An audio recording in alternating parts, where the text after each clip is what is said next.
मेरे दिमाग में हमेशा दो क्वेश्चन आते थे, पहला नदी के जैसा बनकर बस बहते जाओ या समुद्र जैसा होकर सब कुछ खुद में संभालो। लेकिन अभी तक दोनों में से किसी का भी आंसर नहीं मिला, क्योंकि नर्मदा मैया के साथ बहते बहते जब 1000 किलोमीटर बाद समुद्र आएगा तब पता चलेगा कि नदी के जैसा बहना अच्छा है या समुद्र जैसा हो जाना। पर जो कल होना है उसकी चिंता आज क्यों करें। मैं अभी अपनी इस यात्रा के सबसे सुंदर पड़ाव पर हूँ। द ओरिजिन ऑफ नर्मदा यानी अमरकंटक से लगभग 350 किलोमीटर चलने के बाद मैं आ गया हूँ जबलपुर। आ गया हूँ और नहीं भी, क्योंकि पूरा जबलपुर शहर नर्मदा जी के नॉर्थ साइड में बसा हुआ है और मैं हूँ अभी साउथ साइड। कभी कभी लगता है कि नर्मदा जी कोई बॉर्डर है, उधर पार का दिखता तो सब कुछ है पर जा नहीं सकते। आंखों पर विश्वास कर पाना मुश्किल है कि ये वही नर्मदा मैया है जिनके साथ अमरकंटक से हम चलते आ रहे हैं। लगता है ब्रह्मा जी जब इस दुनिया को बना रहे होंगे तो सबसे ज्यादा टाइम उन्होंने इस जगह को बनाने में लगाया होगा। 1312 किलोमीटर लंबी नर्मदा मैया की जो खूबसूरती यहाँ पर है दूसरी कहीं नहीं दिखती। दरअसल मिड इंडिया की दो माउंटेन रेंजेस विंध्याचल और सतपुड़ा जहाँ ज्वाइंट होती हैं उसे कहते हैं मैकाल हिल, और इसी जंक्शन से उद्गम होता है माँ नर्मदा का। इन दोनों माउंटेन रेंजेस के बीच गहरी घाटियों में बहती हुई माँ नर्मदा पहुँचती है एक ऐसे नैरो पैसेज में जिसकी चौड़ाई होगी मात्र 25 या 30 फीट। कहीं कहीं ये नदी जो है ना मतलब किलोमीटरों चौड़ी है और एक स्पेस ऐसा है जहाँ 10 फीट में पूरी नदी निकल जा रही है। मतलब इस कैनियन की गहराई कितनी होगी मतलब सोचने में कितनी अजीब बात है ना। यहाँ पे देखो, यहाँ पे 5 फीट का उधर स्पेस है और 10 फीट का इधर स्पेस है, मतलब 15 फीट में पूरी नर्मदा जी निकल के जा रही है। एक और चीज इस परिक्रमा को स्पेशल बनाती है, वो है खूबसूरत जंगल। 1312 किलोमीटर लंबी जर्नी में नर्मदा जी ज्यादातर जंगलों के बीच बहती हैं, जहाँ ना तो रास्ते मिलते हैं और ना ही बताने वाला कोई इंसान। कोई मिलता है तो बस धुनी रमाए कोई साधु तपस्वी।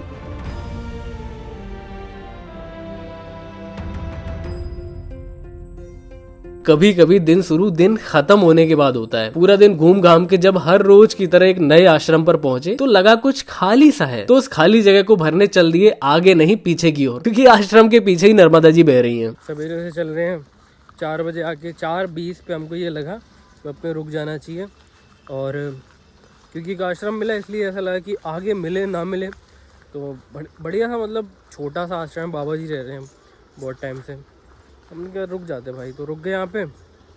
और जस्ट मतलब जहाँ फेमस मार्बल रॉक्स हैं नर्मदा जी किनारे, भेड़ा घाट जहाँ से वाटरफॉल हो रहा है, और उसके जस्ट पीछे नर्मदा नदी है ना, नर्मदा जी उसको बोलते हैं सुसाइड पॉइंट, जहाँ पे भी हम जा रहे हैं। और ये है सामने सुसाइड पॉइंट। इधर कहते हैं भाई जो भी भेड़ा घाट से कूदता है ना, सुसाइड करता है, वो इधर ही आके फंसता है। फंसता नहीं मतलब मरने के बाद फंस जाता है आके। तो ये रहा सामने, देखो ये देखो, ये रहे सामने पूरे मार्बल रॉक, और इन मार्बल रॉक से आगे हैं नर्मदा मैया।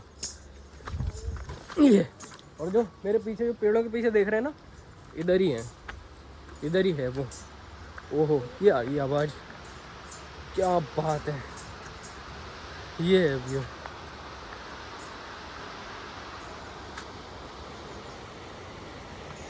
ये देखो वहाँ से वो गिर रहा है पानी, भेड़ा घाट, पानी की आवाज़ आने लगी, वो है सामने। हाँ मैं वो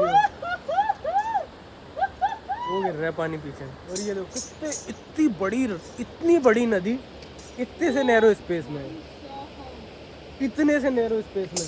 हम लोग पिछले बार कहाँ थे खड़े? नहीं, हम लोग आगे थे, वहाँ पे थे, वहाँ कहीं थे पिछले बार हम जब आए थे। तो अभी हमारी नर्मदा यात्रा मतलब अभी हम दक्षिण तट पे हैं, नॉर्थ साइड है, सॉरी साउथ साइड। तो अब जब हम लौट के आएंगे तो हम नॉर्थ साइड रहेंगे नर्मदा जी के, और तो हम उस तरफ होंगे, उस तरफ से देखेंगे। इस पहली बार इस तरफ से देखा है, लेकिन इस तरफ देखने का पता सबसे बड़ा एडवांटेज क्या है? भीड़ नहीं है बिल्कुल भी, एकदम जहाँ पे आज हमने खड़े होकर देखा बिल्कुल भीड़ नहीं थी। यहाँ पे भी मार्बल रॉक्स मतलब इधर से भी बहुत अच्छे दिखते हैं, लेकिन इस तरफ से पहली बार देखा। यहाँ से मुझे जाना है वहाँ तक, नीचे तक, तो ये रास्ता है। मतलब गुरुजी ने बोला बहुत मुश्किल है जाना, लेकिन मुझे जाना है वहाँ तक, तो चलते हैं। ये है नर्मदा जी, ये देखो, ये जो भेड़ा घाट दुनिया बोलती है ना, ये देखो, ये पानी दिख रहा है ना जो फ्लो होते हुए, हाई फ्लो मतलब ज़्यादा करंट है, वो देखो वहाँ से जा रहा है, और यहाँ पे पानी ये रुक गया आके, वो देखो और सामने ये रहे मार्बल रॉक्स। यही देखती है दुनिया। मतलब इधर एक तो बलुआ पत्थर है, रेड स्टोन, इसके बाद में क्वार्ट्स है, सैंडस्टोन है और मतलब बहुत सारे हाँ मार्बल, वाइट मार्बल है। ओह ये क्या था? ओए मगरमच्छ है उधर पे, पीछे आ पीछे। तो जल्दी आवे। मगरमच्छ साला अरे इधर तो ऊपर आ रहे, मगरमच्छ था ही पागल नहीं। वागल है क्या? ऊपर आ जल्दी से, कोई नहीं आता नीचे। कोई इमेजिन नहीं कर सकता कि मतलब इतनी चौड़ी नदी, मतलब जब इसको देखते हैं ना उधर महेश्वर में मतलब दूसरा किनारा भाई देखना मुश्किल पड़ जाता है। ठीक है, ये मैं गर्मियों की बात कर रहा हूँ, इतनी चौड़ाई है। और वो नदी 20, 25, 30 फीट के एक नैरो से स्पेस में बह रही है। कितनी गहराई होगी अप्रॉक्स पता नहीं। पानी का फ्लो ऐसा है ना कि देखते ही बनता है।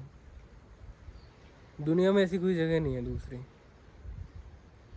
यही तो खूबसूरती है कि मतलब एक नदी है जो कहीं कहीं किलोमीटरों चौड़ी है और कई ऐसी जगह है जहाँ वो 30 फीट में है आगे। मतलब दिस इज कॉल्ड डाइवर्सिटी, जो केवल यहीं पे इसी नदी में देखने को मिलेगा।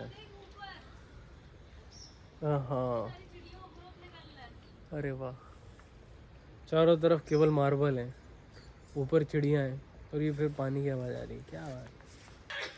मुझे यहाँ से नर्मदा जी का जल भरना था लेकिन जैसे ही मैं जल भरने गया वहाँ से एकदम से कुछ ऐसे बुड़ुप बुड़ुप जैसे हुआ और मतलब मैंने देख नहीं पाया। मेरी बहन ने कहा मगरमच्छ।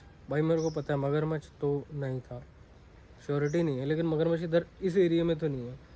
लेकिन अब मेरी इतनी ज़्यादा हवा टाइट है ना कि मैं नीचे पानी लेने नहीं जा सकता।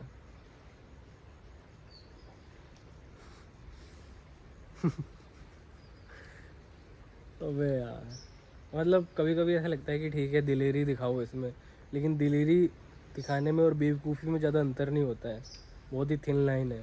क्या पता आप जाओ अपने को दिलेर समझ के और उधर से, क्योंकि जो भाई पानी का प्रेडेटर है उससे तो कम्पीट कर ही नहीं सकते भाई पानी में। और भाई मगरमच्छ ऐसा जानवर है ना, ऐसा जीव है कि भाई उससे तो कोई कंपटीशन है ही नहीं। वो पानी में है ना तो वो राजा है पानी का। जैसे मछली जल की रानी है तो मगरमच्छ राजा है। एक झटके में बाँह अलग हो जाती है। वो जो डेथ रोल मारता है ना, डेड रोल, वो जैसे कोई भी बॉडी का पार्ट पकड़ लेता है फिर गोल गोल घूमने लगता है, एक ही बार में चीर फाड़ देता है पूरा। गुजरात में तो पता है सरदार सरोवर में है बहुत सारे उधर डैम बनाए, जो उधर तो है बहुत सारे, इधर का नहीं पता। क्या गजब जगह है। अच्छा मैं पता, ये देखो ये मैं क्या लेके आया था, ये टॉर्च। ये बहुत ज़रूरी है इस यात्रा में, क्योंकि भाई फ़ोन की टॉर्च क्या है ना, फ़ोन की जो फ्लैश है वो बहुत हल्का होता है, तो इसलिए इसकी बहुत ज़रूरत है। मतलब ये देखो, ये जैसे मैं पत्थर मार रहा हूँ ना ये एकदम से, तो इसकी ज़रूरत है। अभी हम हैं भेड़ा घाट के बहुत पास, मार्बल रॉक्स के बिल्कुल पास, जहाँ पे आपने सुना होगा कि मार्बल रॉक्स के बीच में बहुत सारी बोटिंग वगैरह होती है, पर वो होती है उत्तर तट पे। अभी हम हैं दक्षिण, क्योंकि दक्षिण पे लोग आते नहीं, क्योंकि ये थोड़ा सा ना रफ है इधर पे, उधर पे रोड वगैरह है, आप इजीली जा सकते हो। पर जब हम नर्मदा यात्रा कर रहे हैं तो हम एक आश्रम पे रुके हैं। मार्बल रॉक्स में बीच में जो पानी भरा है, क्योंकि नदी कभी ऊपर हुआ करती थी, तो अभी जब पानी नीचे गया है तो काफ़ी जगह पानी भरा हुआ है, काफ़ी जगह सूखा है। और मैंने ऐसा नज़ारा पहली बार देखा। और काफ़ी देर से पानी में ना बहुत हलचल सी है, जैसे कुछ खरगोश कह रही हूँ, कछुआ या फिर मगरमच्छ भी हो सकता है, कुछ भी है। पानी लेने वो देखो वो कैसे भर रहा है पानी, देख देख उसको पानी में देख कैसे भर रहा है वो दिख रहा है, बोलो दिख रहा है। हाँ ऐसी भर ले, ऐसी भर ले। सबने समझा लम्हा मुझको, तूने जाना दौर हूं तारा, मैं अंदर से कुछ और हूं तारा।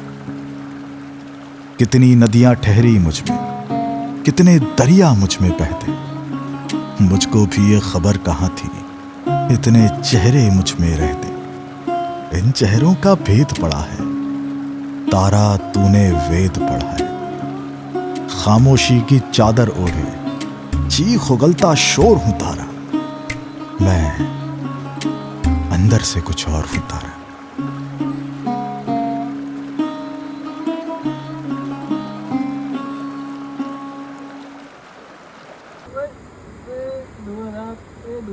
अभी अभी देखना, अभी फिर से चलेंगे।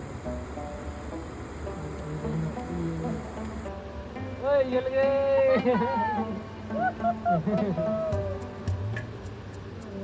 वो देखो जला रहे लाइट वहाँ पे। दुख और सुख भी बस एक केमिकल लोचा है, क्योंकि साइंस के अकॉर्डिंग कल कल बहती लहरों की आवाज जब कानों में पड़ती है तो स्ट्रेस हार्मोन रिलीज होना ही बंद हो जाते हैं और रिलीज होते हैं बस कामिंग एंड हैप्पी हार्मोन्स। और इसी केमिकल लोचे का प्रभाव ये है। या घट भीतर बाग बगीचे, या घट भीतर बाग बगीचे, याही में सृजनहारा, ढूंढे रे ढूंढे अंधियारा, ढूंढे रे ढूंढे अंधियारा,